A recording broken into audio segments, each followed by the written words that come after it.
車司機懷疑收掣不及，撞到個女途人，即時傷重死亡。OK， 吹完波仔啦，冇超標喎。冇飲酒啫，唔代表冇超速嘅。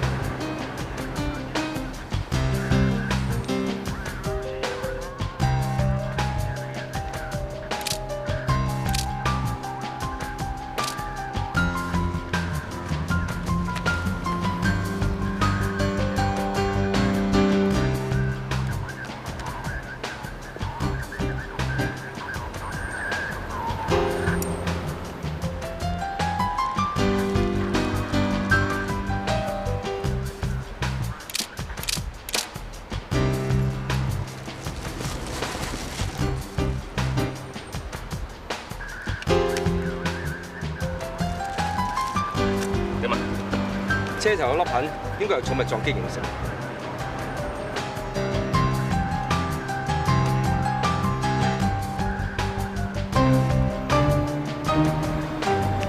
死者肛溫係98.2，估計死亡時間應該係1個鐘頭之內。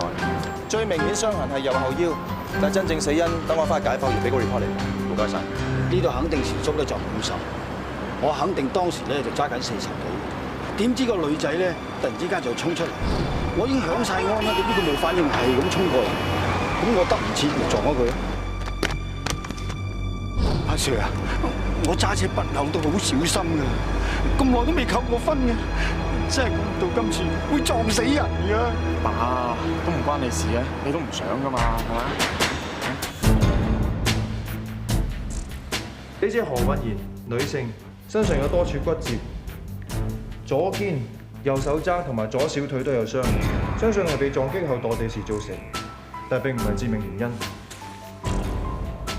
死者後腰背同盤骨骨裂情況嚴重，但係致命原因係胸肋受到嚴重撞擊，導致肋骨折斷拆穿兩邊肺部，致體內大量出血，可以話即時死亡咁滯。將份 report 同埋 X-ray send 個交通部。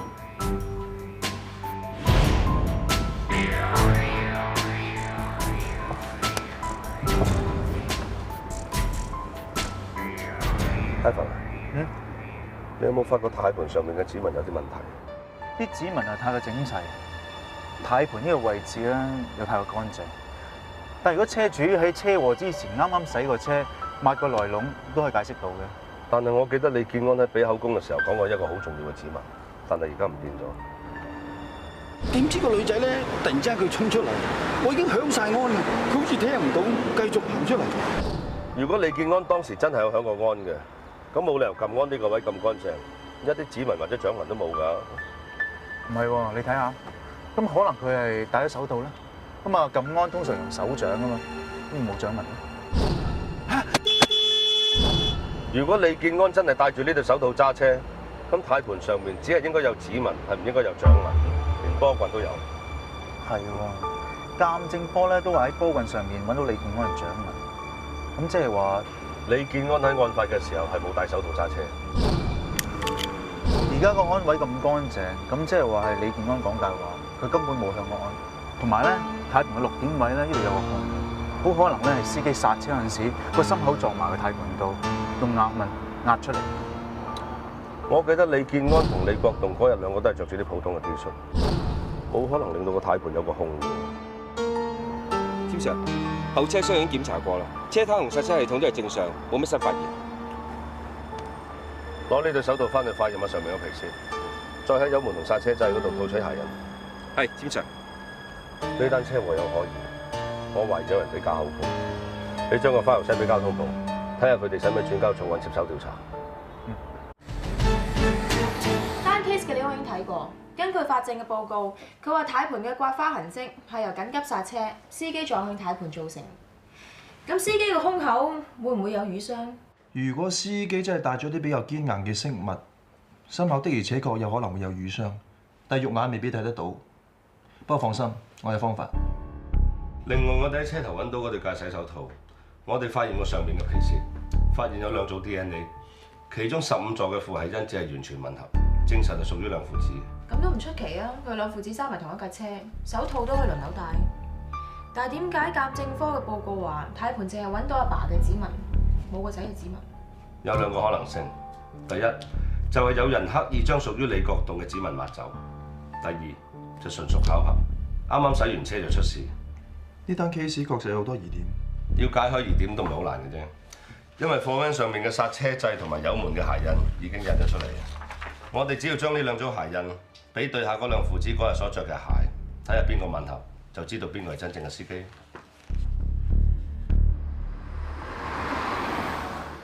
咦，仔，你仲坐喺度夠晒鐘噶咯喎嚇！喂，你老豆着好晒衫啊，等你出去食飯㗎。而家搞成咁，仲邊有心情食飯啊？你老豆唔愁，你嚟幫佢手，你少擔心啦。明明係個女仔啊，佢盲舂舂咁過馬路，響晒安佢都冇反應，得唔切，都冇辦法㗎。雖然係咁講啫，但係而家始終都係撞死咗人啊嘛。唉，你老豆記錄良好啊，牛肉乾都未收過，又未扣過分，就算官判我有罪啊，都會判得好輕嘅啫。阿爸，唔係啦，如果真係俾人告嘅話咧，不如我哋使啲錢揾個好啲嘅律師幫我哋打，有入辯護會好啲嘅。唉，唔好啦，使埋啲無謂錢做乜嘢啊？依家你老婆啊啱生咗一件啊，你一個要養3個㗎，仲要留翻啲奶粉錢㗎。唔係啊，爸，有律師好啲㗎。唔好啦，如果真係要使錢嘅咧，我哋兩個就出去食餐好嘅，食完之後咧就去醫院探 BB。嚇！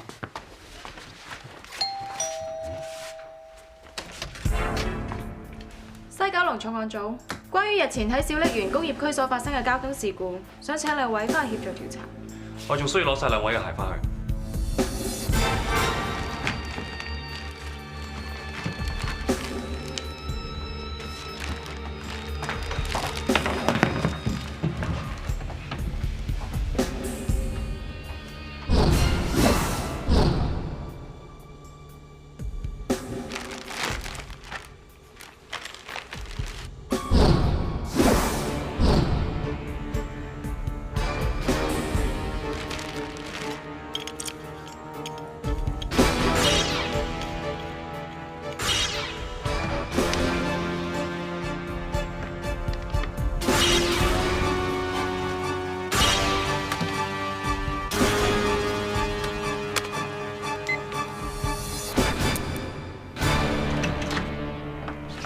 李建安先生，呢位係法醫 Dr. Koo， 佢負責幫你驗傷。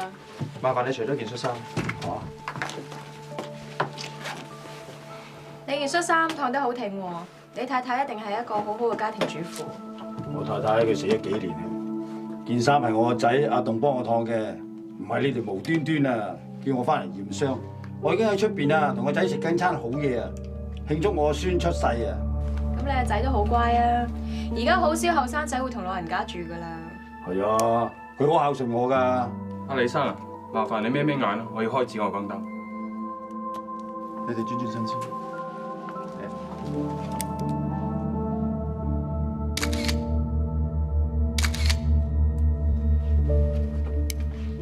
李建安先生嘅身冇傷。哎呀，我一早都話我自己冇受傷㗎啦，你哋死都唔信啫嘛！揾鬼死咁多嘢做。就算我哋都信你係冇受傷，程序上都要咁做嘅。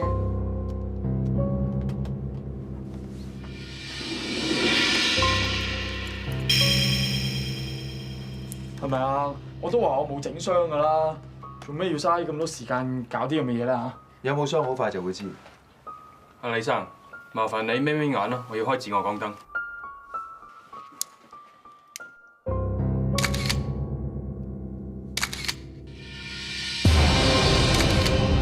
OK。有傷？有傷？我邊度有傷啊？哇！通常冇破損流血嘅瘀傷，開頭只會有輕微嘅紅腫，但係只要過咗24小時之後，呢啲傷就會慢慢浮現出嚟。再加埋頭先嘅紫外光，就會睇得更清楚。咁我有傷咪有傷咯，咁我做送貨㗎嘛，咁撞傷整瘀梗有㗎，唔出奇啫。我哋喺肇事貨 van 嘅軚盤上面揾到有刮花嘅痕跡，我哋懷疑係司機得 brake 嘅時候，胸口撞向軚盤，俾胸前堅硬嘅飾物刮花嘅，就好似你胸前呢隻戒指咁樣。架車係你揸嘅？係，我係有揸過架車，不過唔係尋日啊，係前日啊。咁我前日送貨嗰陣時，咁我揸忽然間有隻狗衝咗出嚟馬路，咁我咪得 brake 咯。咁可能得嗰陣時個胸口撞。講大話！頭先 Dr. Koo 已經講得好清楚，瘀痕喺24小時之內係唔會浮現嘅。如果你係前日撞到嘅，到而家已經係48小時，應該瘀痕一望就望到。啊，係我記錯咗，唔係前日，係尋日朝頭早先啱。你仲講大話？咩氹啊？你做咩咁肯定我係講大話啫？你有冇證據？你放心，如果架車真係你揸嘅，我哋一定會揾到證據。喺李健安貨 van 上面嘅油門掣同埋剎車掣套取到嘅兩組鞋印，經過電腦比對之後，證實係嚟自同一對鞋。咁而家用貨 van 上面嘅呢組鞋印，同李健安當日所着嘅波鞋鞋印做對比。添 Sir， 你果然冇估錯，咁就剩翻最後嗰組，即係李國同波鞋嘅鞋印。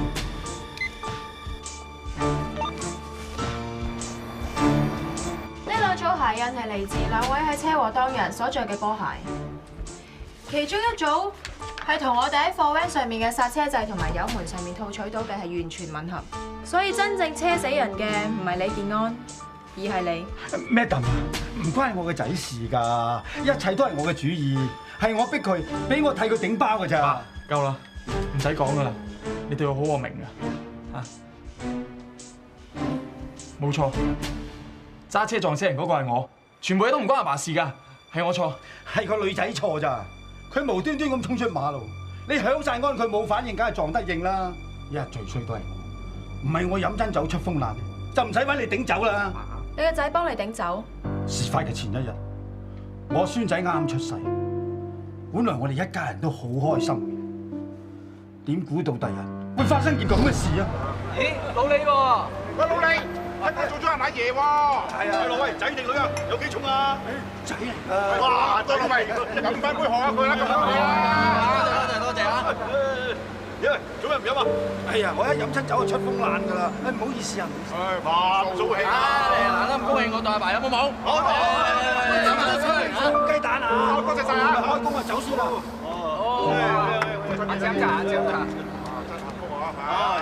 乜鬼茶？飲過輸啊，嗰餐好似仲好啦。喂，我訂晒酒樓㗎啦，唉，遲啲再傾啊。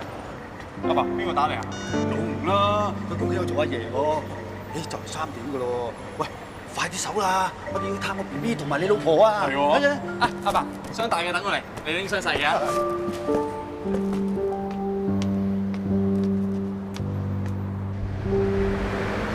而家3點半，仲有啲時間翻屋企煲啖靚湯俾阿家嫂補下。唉，唔使咁麻煩啦，嗌外賣咪得咯。佢咧聽日冇事啊，就出得院㗎啦。到時啊，阿爸你煲咩俾佢補身都得啦，係咪？係啦，同個 BB 過咗名未啊？哦，咁啊未喎。你知啦，一係就要計啲咩筆畫啊，一係就要計八字咁樣，先對 BB 好啊嘛，係咪先？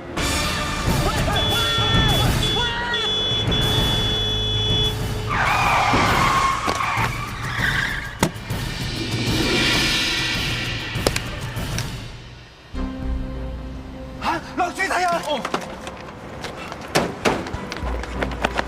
爸，我撞死咗人啦！報警！我話咪住啊！咪住啊！你頭先飲咗酒啊！一陣吹氣波驗出嚟，好大罪㗎！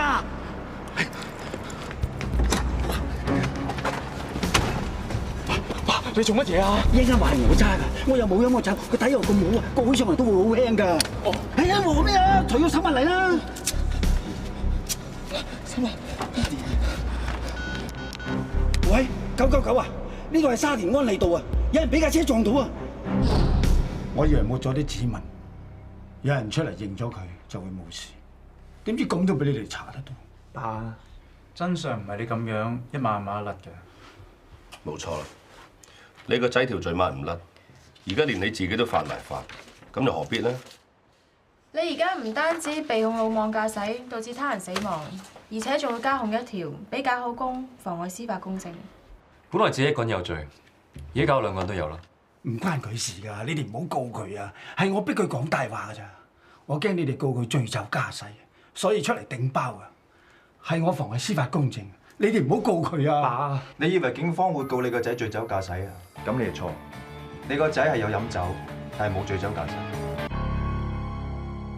正常嚟講，每個人喺1個鐘頭內可以消化10毫升純酒精，啤酒會比較多啲，去到300毫升。而你當日12點半曾經飲過2杯啤酒，我就當你用比較大嘅啤酒杯，可以去到700毫升，中間相隔3個鐘頭，再加上你之前曾經食過嘢，體內部分酒精俾食物吸收咗，而且你做體力勞動，所以就算幫你做酒精測試，你體內嘅酒精含量都唔會超標。都係阿爸蠢，我無知懶聰明，以為咁樣做法係啱嘅，點知機會害死個仔添。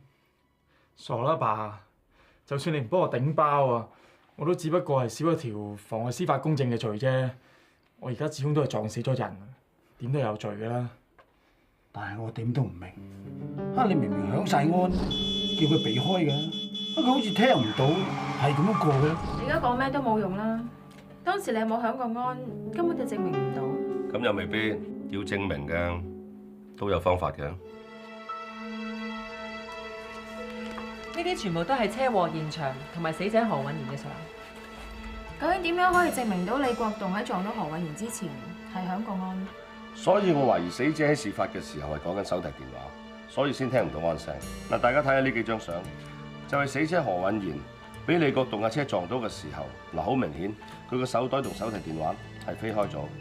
嗱，但係睇下呢張相，何韻賢嘅手袋咧係拉埋拉鏈，由此可以證明佢個電話唔係喺個手袋度飛出嚟。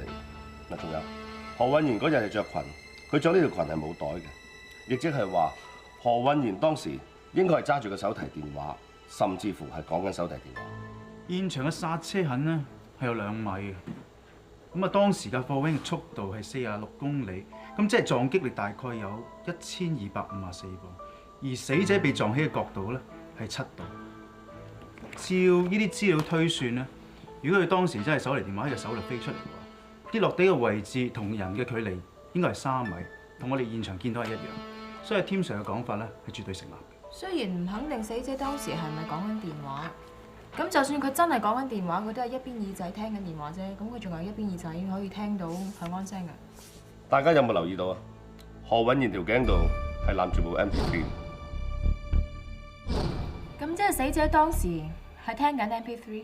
部 MP3 喺事發之後已經壞咗啦，根本冇辦法肯定佢當時係咪聽緊。如果何韻賢真係一路講電話一路聽 MP3 嘅話，就可以解釋到佢身上面嘅傷痕。因為我幫佢解剖嘅時候咧，發現佢除咗胸肋係致命傷之外，右後腰亦都有嚴重嘅瘀傷。正常嚟講，當一個人過馬路嘅時候，如果聽到後邊有安聲，本能反應就會擰過去後邊。咁架車撞埋你嘅時候，就會撞到你右前腰，唔係撞到你右後腰。應該係咁咯。咁即係事發嘅時候，何韻賢好有可能係一邊聽緊 MP3，一邊喺度講緊電話，所以就聽唔到李國棟嘅響安聲。喺完全冇警覺之下，就俾架貨 van 撞到。咁當然呢個都係我哋暫時嘅推斷啫。咁我哋 check 下何韻賢嘅通話記錄，睇下我哋嘅推斷啱唔啱。梁生，前日喺石門工業區發生咗單車禍，我哋查過電話公司嘅記錄，顯示死者何韻賢喺出事之前同你通過電話，所以我哋今日嚟同你了解下當時嘅情況。我同 Wendy 識咗好多年㗎啦，佢出貨入貨都要揾我幫佢手搞。我仲記得當日下晝大概3點9左右，佢打俾我，佢話知道晉庭地產個股價係咁跌，10萬火急，要我幫佢改得一個價位，要喺收市之前放晒佢。咁我馬上幫佢搞啦。咁佢知道有人接貨之後，都好放心。咁我冇講過點解係知道晉庭地產個股價係咁跌啊？佢係睇股票機啊，定係有人話俾佢知啊？佢有講過話電台話嘅，不過突然之間就砰一聲就斷咗線，我再打俾佢已經唔通啦。我都知道詐忌㗎啦，估唔到咁就去咗啦。梁生啊，你哋公司同客戶做電話交易係咪會錄音㗎？梗係啦，避免日後有咩爭拗就唔好啦。咁麻煩你交出段錄音帶，我哋要作進一步嘅調查。李國棟先生，我哋已經證實到你喺撞到死者何韻賢之前，的確係響過安。不過佢當時係聽緊 MP3 同埋講緊電話，所以聽唔到。我哋已經 send 咗呢啲資料俾律政處，佢哋會考慮埋呢啲因素，先至會決定會唔會起訴你危險駕駛引致他人死亡。Madam，今次真係唔該晒你啊！仲有 Tim Sir 佢哋啊，麻煩幫我哋講聲多謝。冇問題。不過你哋兩個涉嫌頂包，我哋點都會 charge 你妨礙司法公正。做錯咗事係要負責任嘅。點都好啦，Madam，多謝你幫我哋查出真相。